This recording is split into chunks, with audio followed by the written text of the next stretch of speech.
ടാലിയിൽ നമ്മൾ യൂസ് ചെയ്തുകൊണ്ടിരിക്കുന്ന കമ്പനിയുടെ ഡാറ്റ ഫയലിനെ എങ്ങനെ ഒരു ഡീഫോൾട്ട് ഫോൾഡറിലേക്ക് ബാക്കപ്പ് എടുക്കുക എന്നുള്ളത് നമുക്ക് നോക്കാം. അതിനുവേണ്ടി ഡി ഡ്രൈവിൽ ഞാനൊരു ടാലി ബാക്കപ്പ് എന്ന് പറഞ്ഞ ഒരു ഫോൾഡർ ക്രിയേറ്റ് ചെയ്തിട്ടുണ്ട്. നമ്മളിപ്പോഴും ഫോൾഡർ ക്രിയേറ്റ് ചെയ്യുമ്പോൾ സി ഡ്രൈവ് ഒഴികെയുള്ള ഫോൾഡറിൽ ഡ്രൈവിൽ വേണം ചെയ്യാനായിട്ട്. അതെന്തുകൊണ്ടാണെന്നുള്ളത് ഞാൻ പിന്നീട് പറഞ്ഞു തരാം. അപ്പോൾ ഫോൾഡർ ക്രിയേറ്റ് ചെയ്തതിന് ശേഷം ടാലി ഓപ്പൺ ചെയ്യുക. റൈറ്റ് സൈഡിൽ ഹെൽപ്പ് എന്ന് പറഞ്ഞൊരു ഓപ്ഷൻ കാണാം. ഹെൽപ്പിൽ ക്ലിക്ക് ചെയ്യുക. അതിനുശേഷം എബൌട്ട് എന്ന് പറഞ്ഞ ഒരു ഓപ്ഷൻ സെലക്ട് ചെയ്യണം. താഴെ എബൌട്ട് എന്ന് പറഞ്ഞ ഓപ്ഷനിൽ ക്ലിക്ക് ചെയ്യുക. ഇപ്പോൾ ഒരു ബോക്സ് വന്നിട്ടുണ്ടാവും. അതിന്റെ റൈറ്റ് സൈഡിലായിട്ട് നമുക്ക് ഡാറ്റ ഇൻഫോർമേഷൻ എന്ന് പറഞ്ഞ ഹെഡിന്റെ താഴെ ലൊക്കേഷൻ ഓഫ് കമ്പനി ബാക്കപ്പ് ആ ഓപ്ഷനിൽ സെലക്ട് ചെയ്യാം. അവിടെ ഡീഫോൾട്ട് ആയിട്ട് എപ്പോഴുും സി ഡ്രൈവ് ആയിരിക്കും എടുക്കുന്നുണ്ടാവുക. നമ്മൾ അതിൽ എൻ്റർ ബട്ടൺ അമർത്താം. അതിനുശേഷം നമുക്ക് ഇവിടെ സെലക്ട് ചെയ്യേണ്ടത് സെലക്ട് ഫ്രം ഡ്രൈവ് എന്ന് പറഞ്ഞ ഓപ്ഷനാണ്. അപ്പൊ നമ്മൾ സെലക്ട് ഫ്രം ഡ്രൈവ് എന്നുള്ള ഓപ്ഷനിൽ എൻ്റർ ബട്ടൺ അമർത്താം. അവിടെ നമ്മൾ ഡി ഡ്രൈവ് സെലക്ട് ചെയ്യണം. ഡി ഡ്രൈവ് സെലക്ട് ചെയ്തു. അവിടെ നമുക്ക് ടാലി ബാക്കപ്പ് എന്ന് പറഞ്ഞ നേരത്തെ ക്രിയേറ്റ് ചെയ്ത ഫോൾഡറിന്റെ നെയിം കാണാം.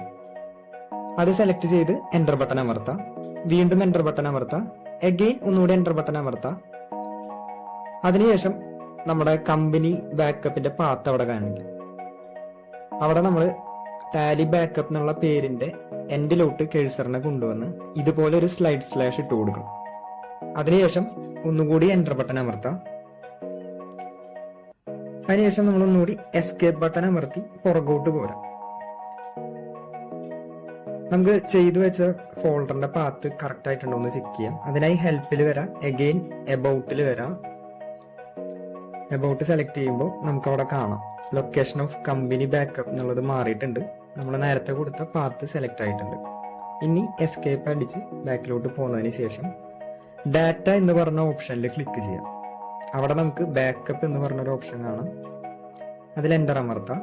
അതിനുശേഷം ബാക്ക് സ്പേസ് അമർത്താം. ബാക്ക് സ്പേസ് അമർത്തുമ്പോൾ കഴ്സർ മുകളിലോട്ട് വരും. നമ്മളിപ്പോൾ അവിടെ കൊടുത്തിട്ടുള്ള ഫോൾഡർ നെയിമിന്റെ എൻഡിലോട്ട് കഴ്സറിനെ കൊണ്ടുവന്ന് അവിടെ എന്നാണോ ബാക്കപ്പ് എടുക്കണേ ആ ബാക്കപ്പ് എടുക്കുന്ന ദിവസത്തെ ഡേറ്റ് വേണം നമ്മൾ അവിടെ കൊടുക്കാനായിട്ട്. അപ്പൊ ഞാൻ ഇന്നത്തെ ഡേറ്റ് കൊടുക്കാണ്. ഇങ്ങനെ നമ്മൾ ഡേറ്റ് വൈസ് കൊടുക്കുകയാണെങ്കിൽ നമുക്ക് ആ ഫോൾഡർ കണ്ടുപിടിക്കാൻ വളരെ എളുപ്പമായിരിക്കും. അപ്പൊ ഞാൻ ഇന്നത്തെ ഡേറ്റ് കൊടുത്തിട്ടുണ്ട്. ഡേറ്റ് കൊടുത്തതിന് ശേഷം എൻ്റർ ബട്ടൺ അമർത്തുക. അപ്പോൾ സ്പെസിഫൈ ഫയൽ പാത്ത് കാണും. എൻ്റർ ബട്ടൺ അമർത്താം. Do you want to create എന്നുള്ളത് യെസ് കൊടുക്കുക. യെസ് കൊടുത്തു. അതിനുശേഷം എൻ്റർ ബട്ടൺ അമർത്താം. അഗെയിൻ നമ്മുടെ കമ്പനിയുടെ പേര് കാണാം. അവിടെ എൻ്റർ ബട്ടൺ തന്നെ അമർത്തുക. അതിനുശേഷം എൻഡ് ഓഫ് ലിസ്റ്റ് എന്നുള്ള ഓപ്ഷൻ സെലക്ട് ചെയ്യാം. എൻഡ് ഓഫ് ലിസ്റ്റിൽ കഴ്സർ വന്ന് നിൽക്കുന്നുണ്ട്. എൻ്റർ ബട്ടൺ അമർത്തി അക്സെപ്റ്റ് എന്നുള്ള ഓപ്ഷൻ യെസ് കൊടുക്കുക. യെസ് കൊടുത്തു കഴിയുമ്പോൾ നമ്മുടെ ഡാറ്റ ഫയൽ ബാക്കപ്പ് ആയിട്ടുണ്ട്. ഇപ്പൊ നമുക്ക് ഡി ഡ്രൈവ് ഓപ്പൺ ചെയ്ത് കഴിഞ്ഞാൽ കാണാം അവിടെ ടാലി ബാക്കപ്പ് എന്നുള്ള ഫോൾഡറിന്റെ ഉള്ളിൽ ആ ഡേറ്റിൽ ഒരു ബാക്കപ്പ് ഫയൽ ജനറേറ്റ് ആയിട്ടുണ്ട്. ഇങ്ങനെയാണ് നമ്മളെ ടാലിയുടെ ബാക്കപ്പ് ഒരു ഫോൾഡറിലേക്ക് ബാക്കപ്പ് ചെയ്യുക.